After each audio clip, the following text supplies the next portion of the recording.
hermano, vamos a entrar en la parte del mensaje de hoy, o de la homilía, o del sermón, como quieran llamarlo. Y les invito a abrir sus Biblias, desde luego, en donde estamos en nuestros estudios y meditaciones sobre la epístola a los Hebreos. La epístola a los Hebreos.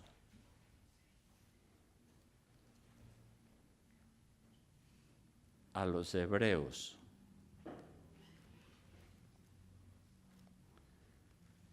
Bueno, y hoy hemos llegado al capítulo 6. De esto vamos a tratar en esta mañana. Hebreos capítulo 6. Ahora, creo que no sobra recordar algo que siempre he dicho en estos mensajes, porque fue una carta escrita hace unos 2000 años, escrita ¿a quiénes? A los hebreos. ¿Y quiénes eran los hebreos en ese momento? Eran los judíos que habían llegado a la iglesia, que se habían convertido, ¿no? Pero que pasado el tiempo, con las persecuciones y los problemas, empezaron a decir: no, yo creo que yo estoy en el camino equivocado. Yo creo que yo mejor sigo en el templo haciendo sacrificios, hablando con el sacerdote. Yo creo que mejor yo sigo adorando a Moisés, a Josué y a todos los personajes del Antiguo Testamento. Entonces el autor de los Hebreos, que no se sabe quién fue, algunos dicen que fue Pablo, pero no creo, por el lenguaje que utiliza y el estilo literario. Entonces algunos pues dicen que no se sabe, pero el autor sí habla a través del Espíritu Santo. Y aquí él entonces empieza a decirle a los hermanos en esta carta, a los que se han convertido: sigan adelante, sean firmes, no desfallezcan, no den pie atrás. Cristo es el verdadero Dios encarnado, no es Moisés nuestro Salvador, ni Josué, ni Gedeón, ni ninguno de los del Antiguo Testamento. Y les advierte el peligro aquí de apartarse de Cristo y de la verdad que ellos conocieron, ¿verdad? Si abandonaban el camino, era un peligro. Entonces les advierte sobre ese peligro, porque dice que si ellos, habiendo conocido la verdad, el diablo y su propia falta de crecimiento y de madurez les hace ver que como que están equivocados, pues después es muy difícil renovarlos para un arrepentimiento nuevamente. De manera que ahí estamos. Entonces vamos a mirar ahí en Hebreos capítulo 6, versículo 4, lo que dice el autor. Acuérdense que el autor ha venido diciéndoles algunas cosas, como vimos hace 8 días.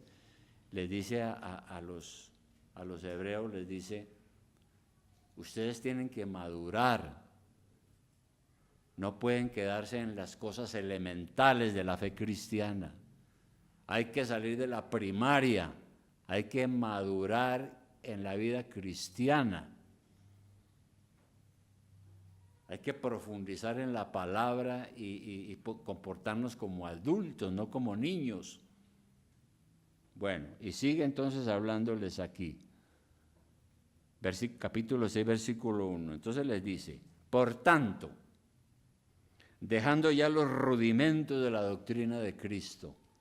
Y nosotros veíamos que los rudimentos de la doctrina de Cristo son esas cosas elementales que se le enseñan al recién llegado a la iglesia.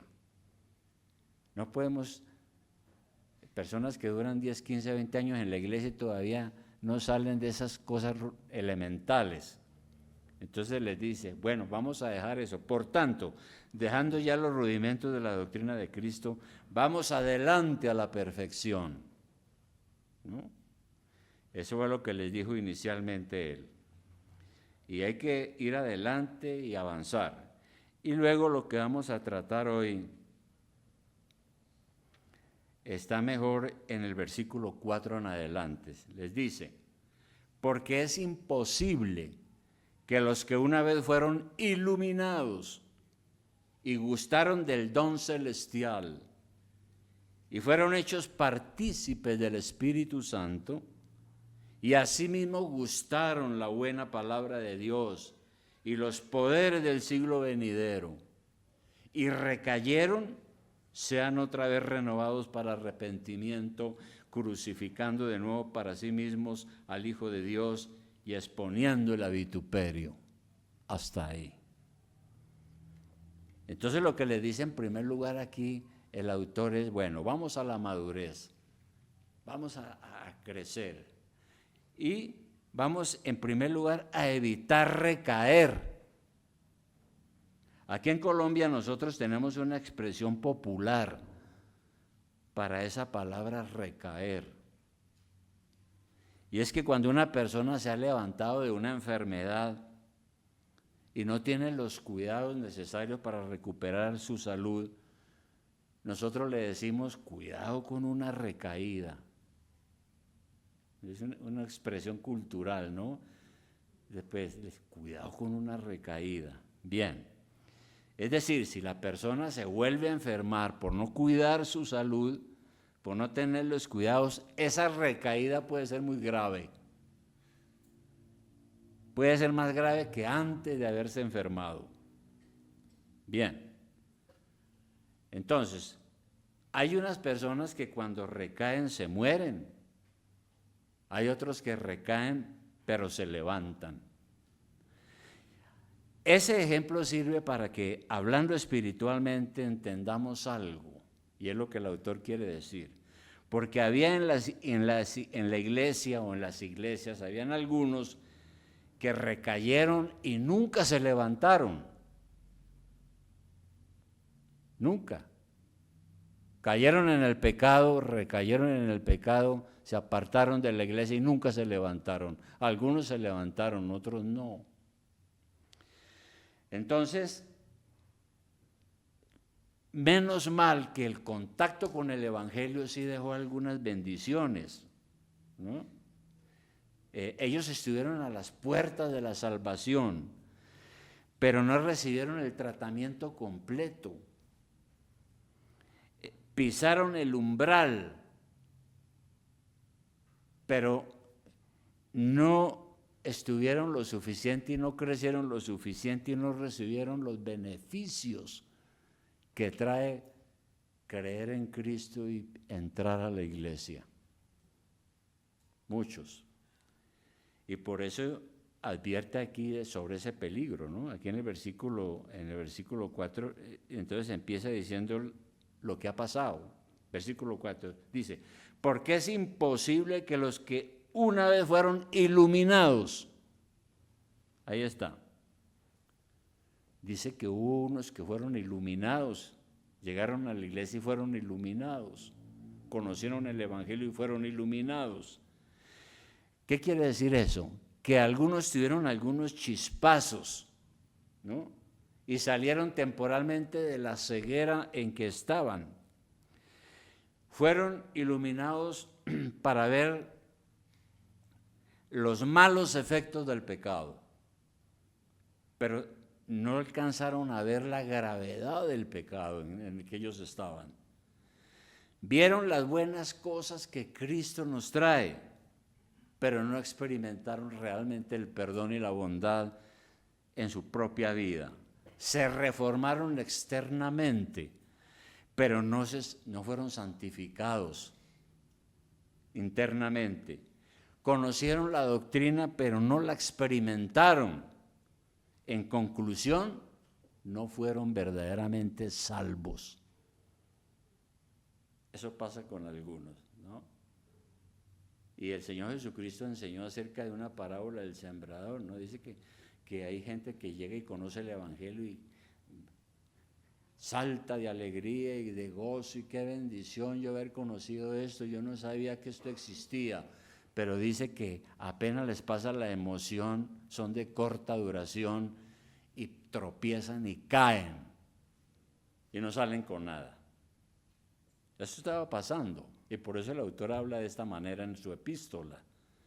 Unos habían sido iluminados y habían visto cosas maravillosas del Evangelio, pero la palabra no hizo el efecto necesario por culpa de ellos mismos. Otra cosa, volviendo al versículo 4, dice, porque es imposible que los que una vez fueron iluminados y gustaron del don celestial, es el otro punto, ¿no? Es decir, algunos alcanzaron a saborear la salvación un poquito, es decir, saborearon las cosas de Dios en la iglesia. Cantidades de personas llegaron a la iglesia y al escuchar esa maravillosa gracia de Dios se entusiasmaron, saborearon de alguna manera el Evangelio. Pero como sus corazones no fueron sinceros y no fueron cambiados realmente, ese gusto por las cosas de Dios fue pasajero. Y no llegó a ser como el gusto que los que son verdaderos creyentes tienen por las cosas del Señor, sino que ellos prefirieron, fue el sabor del pecado. Y por eso se retiraron. Pero el creyente verdadero es todo lo contrario, él siente gusto por las cosas de Dios, por las cosas espirituales, y porque él sabe en quién ha creído, en Cristo, y encuentra un verdadero deleite en las cosas de Dios, en el Evangelio, en la oración, en la iglesia, asistiendo con fidelidad, se nutre de la palabra que le ha otorgado la vida eterna. Pues hubo personas que parece que no, aunque fueron iluminados y aunque gustaron de alguna manera el don celestial. Y sigue diciendo aquí el versículo 4, además y fueron hechos participantes del Espíritu Santo. Tuvieron la oportunidad de participar en las cosas del Espíritu Santo al estar en la iglesia. ¿Por qué? Nosotros hemos enseñado y es lo que hemos aprendido, que cuando el Espíritu Santo viene a nosotros nos da una vida nueva, espiritual, nos regenera y nos santifica todos los días, nos ayuda para ir creciendo en esa madurez. Y esa presencia del Espíritu Santo que nos es dada como un don, como un regalo, es el sello de nuestra salvación. Si uno es un verdadero cristiano, tiene el Espíritu Santo, tiene ese sello de la salvación. Cuando el Espíritu Santo viene a nuestro corazón, Él viene para quedarse,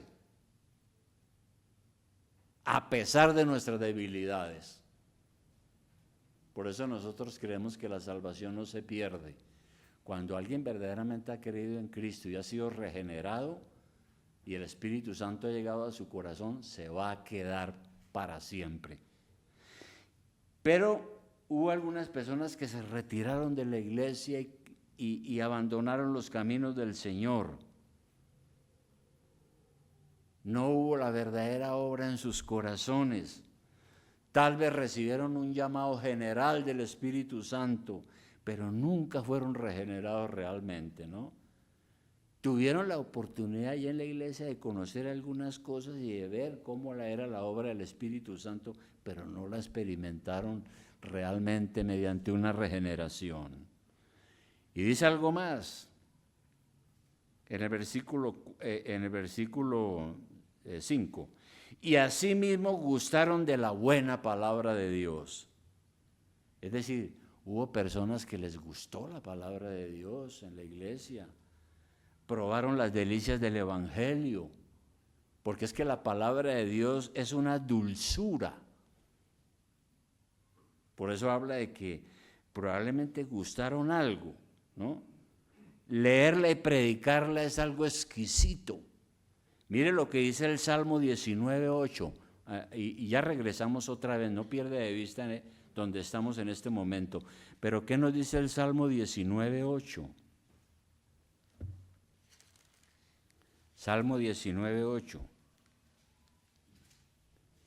Y podemos leer desde el 8, del Salmo 19:8. Dice lo siguiente: los mandamientos de Jehová son rectos, que alegran el corazón. El precepto de Jehová es puro, que alumbra los ojos. El temor de Jehová es limpio, que permanece para siempre. Los juicios de Jehová son verdad, todos justos, es decir, toda la palabra de Dios, lo que nosotros aprendemos. 10. Deseables son más que el oro, y más que mucho oro afinado, y dulces más que miel, y que la que destila del panal. Entonces la palabra de Dios, cuando nuestra entrega a Cristo es sincera, la palabra de Dios es una delicia, dulce como la miel, es una bendición, una belleza. Pues en la iglesia hubo unos que llegaron y probaron un poco de eso, pero luego se retiraron habiendo saboreado la dulzura de la palabra, pero no la digirieron. Yo he conocido personas así, ¿no? Que me dicen: pastor, qué palabras tan lindas que usted predica, de verdad, me gustan mucho. Pero el problema es que nunca se arrepienten y se entregan a Cristo, y por eso nunca estarán en la iglesia, o estarán por un tiempo. Finalmente se retiran. Y sigue diciendo algo más, volviendo a Hebreos, ¿no? En el pasaje donde estamos. Dice: asimismo gustaron de la buena palabra de Dios y los poderes del siglo venidero. ¿Qué es eso de los poderes del siglo venidero? El siglo venidero es el nuevo mundo que anuncian las Escrituras. Es decir, hubo personas que llegaron a la iglesia, escucharon el Evangelio por parte en la iglesia muy bueno. Inclusive hubo personas que en el ministerio de Jesús lo escucharon a él, escucharon los apóstoles. Entendieron que se iniciaba una nueva era con el cristianismo en esa época. Fueron testigos de muchos milagros en la iglesia. Algunos presenciaron la resurrección de Jesús, lo vieron vivo y vieron que el reino de Dios había llegado y que se iniciaba una nueva era de salvación y de el don del Espíritu Santo para todos los que creyeran. Pero finalmente terminaron llenos de dudas porque no tenían la verdadera fe salvadora y se retiraron. Ahora, algunas personas habían tenido muchas experiencias, por eso el autor habla de esto, ¿no? Pero finalmente cometieron pecado y recayeron. Ahora, aquí no está hablando de cualquier caída, porque todos, aquí nadie es perfecto, todos somos humanos y durante el día, durante la semana, cometemos nuestras fallas que también se pueden llamar recaídas, pero aquí está hablando de una recaída grave. Personas que habiendo conocido la verdad del Evangelio, dieron pie atrás y abandonaron la fe cristiana, ¿no? De eso es que se está hablando aquí. Personas que naufragan en cuanto a la fe, dice la Escritura. Entonces las personas renunciaron a esa verdad que conocieron y que abrazaron y que les gustó y regresaron a su antigua religión. Y esa recaída se conoce entonces como la apostasía. ¿Quién es un apóstata? Es la persona que estuvo en la iglesia, escuchó la palabra de Dios, se dio cuenta de las maravillas de la gracia de Dios, ¿no? Pero finalmente se convierte en un apóstata. ¿Por qué? Porque da pie atrás, se llena de dudas y termina no creyendo y termina apartándose. No fue un verdadero convertido a Cristo. Es lo que nos quiere decir acá. Entonces, el verdadero convertido a Cristo puede tener fallas. Claro que sí, todos las tenemos. Puede pecar eventualmente, pero nunca va a apartarse totalmente del Evangelio de Cristo ni de la iglesia, porque Dios tiene un propósito con él. Cristo vino a morir por él y él tiene la promesa de la vida eterna. Dios le va a dar la gracia para permanecer, a pesar de sus fallas. Por eso en Juan 10:27, ¿qué se nos dice? En Juan 10:27, ya regresamos, pero hay algo muy importante en Juan 10:27. Juan 10:27. ¿Qué dice allí?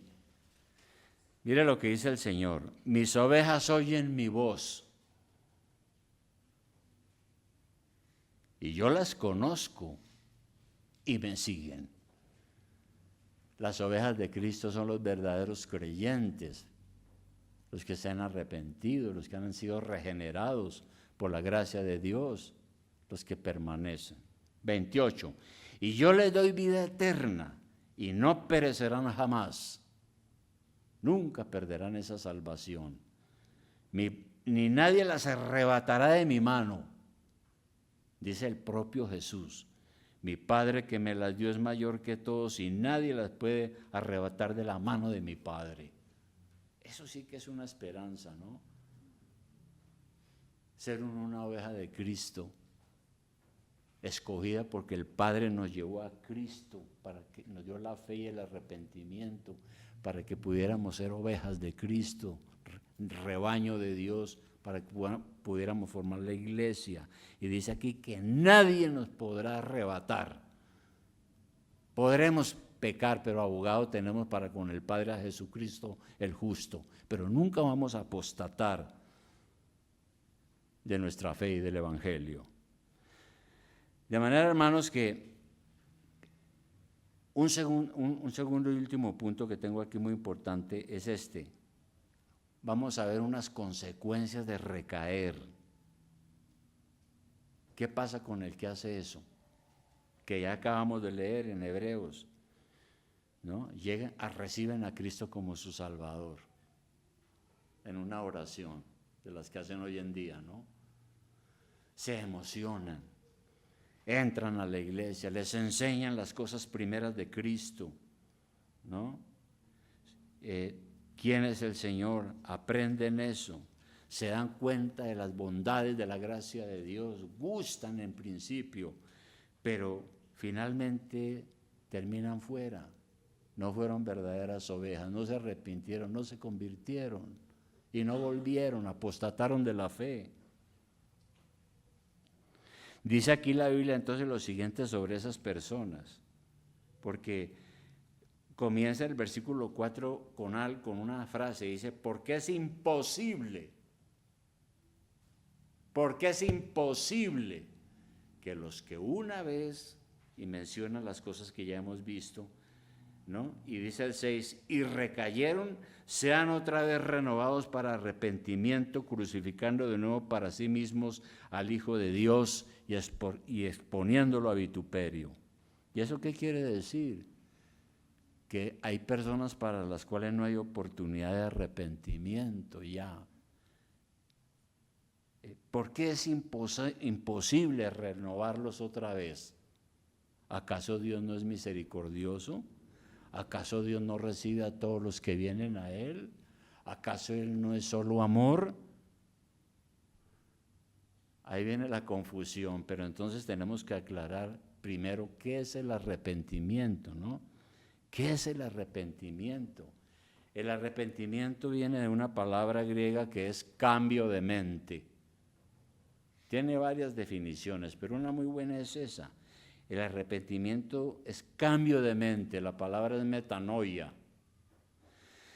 Porque usted cambia su perspectiva de la vida, usted cambia su manera de pensar, usted es una nueva persona, se da cuenta que es pecador, que está bajo condenación.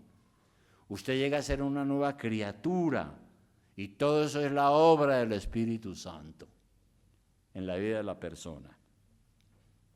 En cambio, El inconverso no tiene ese profundo arrepentimiento que viene de Dios. El inconverso o el creyente que no es verdadero no tiene un arrepentimiento así. A veces tiene remordimiento, que fue lo que le sucedió a Judas. ¿Recuerdan a Judas? Mateo 27, 3, 5. Vamos a mirarlo rápido. Mateo 27, 3, 5. Mateo 27, 3, 5.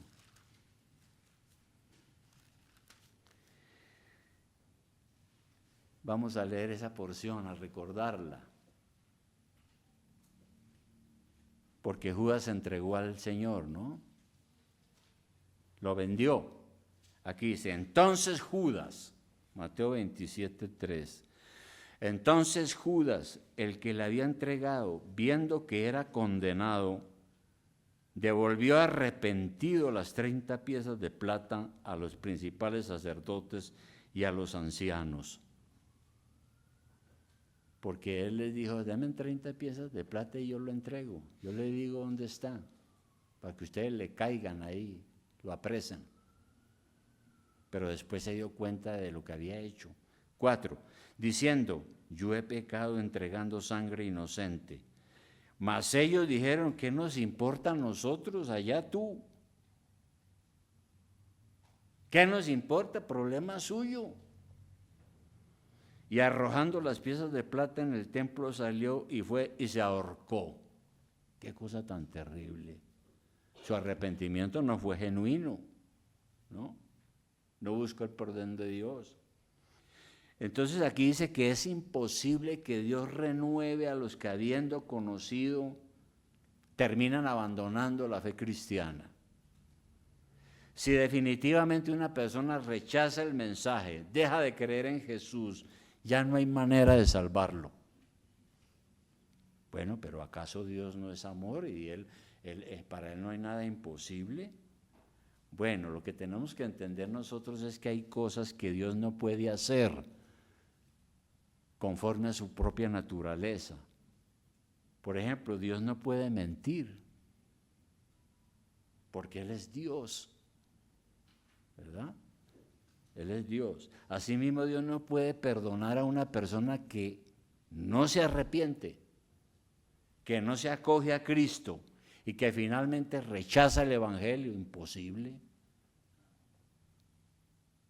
Si no se arrepiente, porque Cristo pagó el precio, fue por nosotros los creyentes que de verdad hemos creído en el Señor y hemos rendido nuestra vida a Él. Una persona que no hace eso, pues es muy difícil, porque es un menosprecio de la gracia de Dios.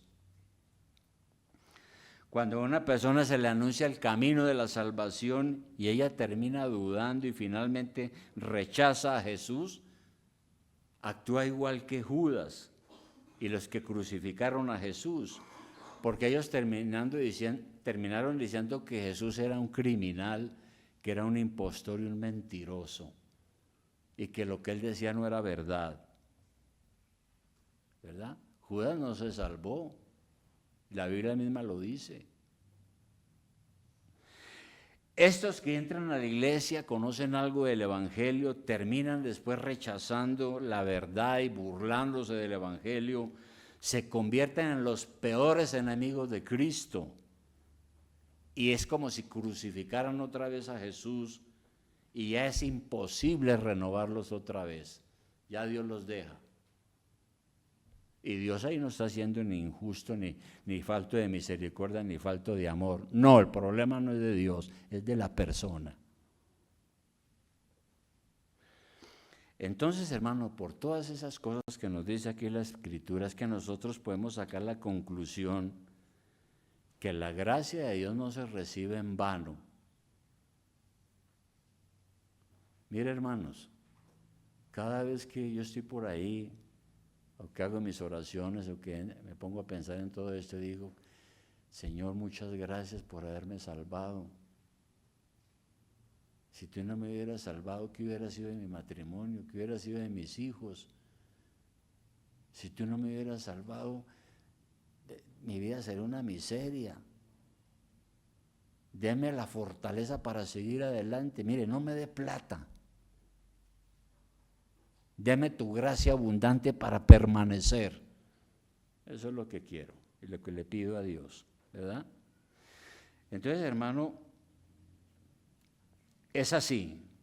Por eso el apóstol Pablo decía, cuidemos nuestra salvación con temor y temblor. Cuidémosla. Las cosas de Dios no son para tratarlas con indiferencia. No. Una recaída que lo lleve a uno a la apostasía es una recaída que es el rumbo a la condenación eterna.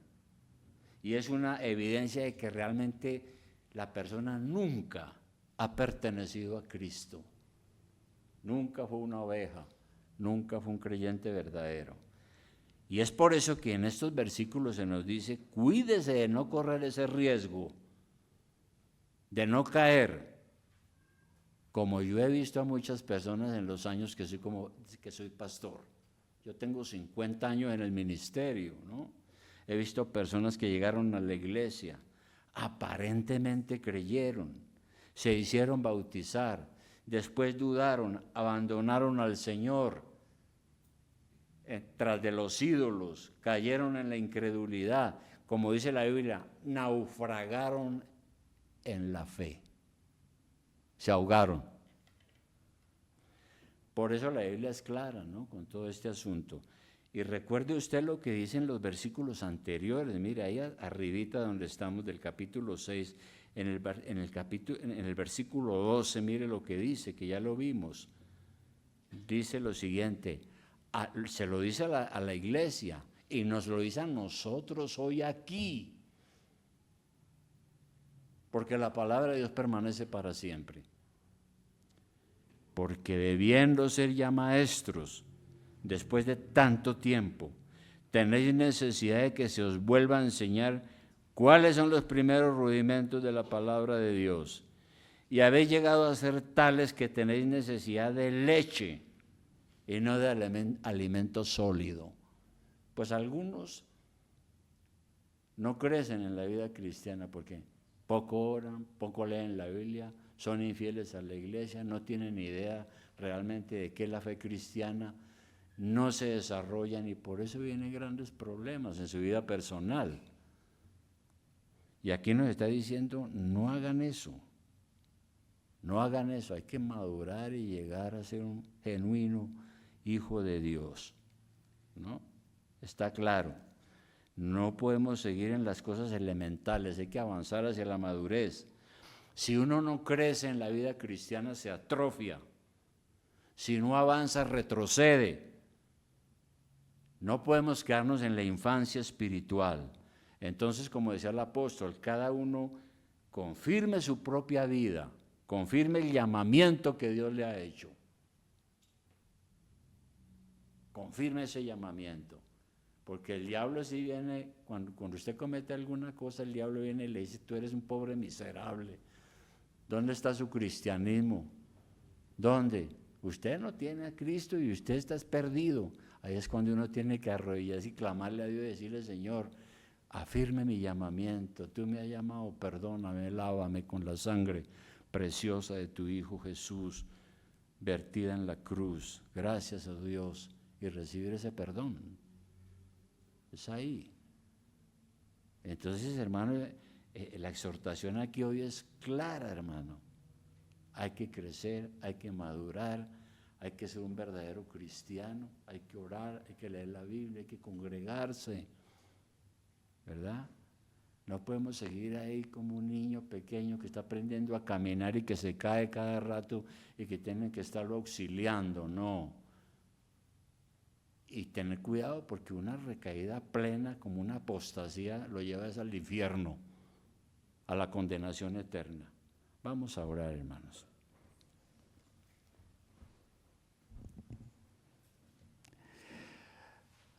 Querido Padre Celestial, te amo, muchas gracias, Señor, en esta mañana. Gracias, oh Dios, porque un día nosotros estábamos por ahí, en nuestros propios pensamientos, en una vida vana. Y tú, Señor, llegaste a nuestra vida nos hablaste, nos diste el Espíritu Santo, conocimos las Escrituras y pudimos entender qué es la vida eterna y qué es la salvación. Pedimos, Señor, que aquí en la iglesia tú ayudes a la gente nueva, a los que vienen buscando las buenas nuevas, la vida eterna, la salvación, a los que vienen confundidos, Padre, ayúdalos para que ellos te conozcan verdaderamente, sean ovejas tuyas, oh Dios. Gracias, Señor, por esta salvación tan grande que tú nos has dado. Gracias, Padre, te damos por ello. Y te damos gracias en el nombre precioso de Jesucristo, nuestro Salvador. Amén.